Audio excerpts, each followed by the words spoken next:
At Jenny Craig, we get results. One of the biggest names in the weight loss industry is packing up the scales. If you haven't seen us lately, you haven't seen us at all. Jenny Craig USA notifying staff this week it's run out of cash after stacking on $374 million in debt in recent years. It looks like the US business has been hemorrhaging money for some time. They're looking for other sources of funding, and that may not particularly happen, so it may look like it'll go out of business by the end of the week. Launched in Melbourne by Sid and Jenny Craig in 1983, What with Crocodile Dundee and Jenny Craig, it's no wonder they call you the lucky country. it rapidly expanded into 115 countries, signing up celebrities to spruik the brand as the name Jenny Craig became synonymous with shedding the kilos. There's chicken fettuccine. I lost 10 kilos before my wedding, and it was easy. Back to my mum's and my auntie's era, and those types of programs were just all the rage. It's more like something that my mum would have used back in the day.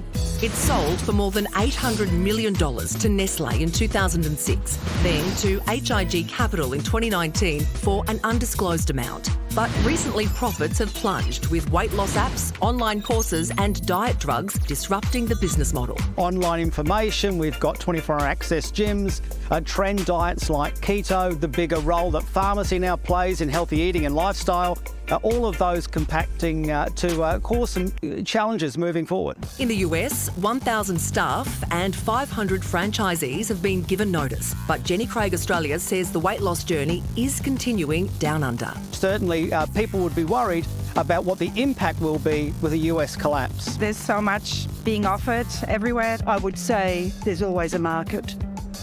You just need to pitch it to the right place.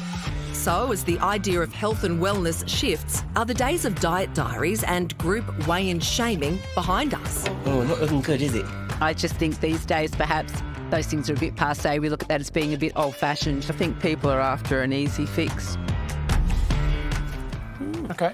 If you want to read the full statement from if you want to read the full statement from Jenny Craig, it's on our website right now. Yeah, I find that with this particular story, I've got friends who have either used Jenny Craig in the past or using Jenny Craig now, and they get actually quite a lot out of it. They like the accountability that that particular business model does come with it. But I think there's been a greater cultural shift, shall we say, including just the dissemination of information that's out there now. There's so much more nutritional literacy out there for people. It's so much easier to access than in the past when people would have been maybe drawn to these kind of models as well. But I also think our minds have shifted and our understanding of what constitutes a healthy body doesn't always mean weight loss these days. Interestingly, though, some of the weight loss companies are actually starting to pivot and move into the diet drugs game as well.